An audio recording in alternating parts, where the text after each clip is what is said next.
আন্তর্জাতিক গণতান্ত্রিক দিবস উপলক্ষে বিএনপির উদ্যোগে এক বিশাল জনসমাবেশ। আমাদের সকলের প্রিয় নেতা, মির্জাপুরের গণমানুষের নেতা। টাঙ্গাইল থেকে মোশাররফ হোসেনের পাঠানো তথ্যচিত্রে বিস্তারিত জানাচ্ছি মাসুম বিল্লাহ।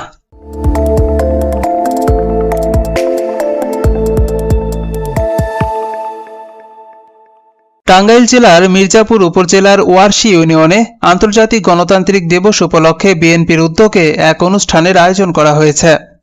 অনুষ্ঠানে প্রধান অতিথি হিসেবে উপস্থিত ছিলেন মির্জাপুরের গণমানুষের নেতা, বিএনপির জাতীয় নির্বাহী কমিটির শিশু বিষয়ক সম্পাদক, সাবেক এমপি জননেতা আবুল কালাম আজাদ সিদ্দিকী।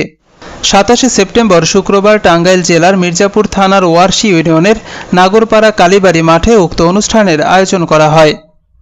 অনুষ্ঠানে প্রধান বক্তা হিসেবে উপস্থিত ছিলেন মির্জাপুর উপজেলার বিএনপির ভারপ্রাপ্ত সভাপতি অ্যাডভোকেট আব্দুর রউফ। বিশেষ বক্তা হিসেবে উপস্থিত ছিলেন মির্জাপুর উপজেলা বিএনপির সাধারণ সম্পাদক খন্দকার সালাহউদ্দিন আরিফ। ওয়ারশী ইউনিয়ন বিএনপির বিপ্লবী সভাপতি মোহাম্মদ নজরুল ইসলাম লিমটন এর সভাপতিত্বে অনুষ্ঠানটির সঞ্চালনা করেন ওয়ারশী ইউনিয়ন বিএনপির সাধারণ সম্পাদক মোহাম্মদ লিপটন মল্লিক। এছাড়া মির্জাপুর উপজেলা বিএনপির সিনিয়র নেতৃবৃন্দ, স্থানীয় বিএনপির নেতৃবৃন্দ, অঙ্গ ও সহযোগী সংগঠনের নেতাকর্মীরা উপস্থিত ছিলেন।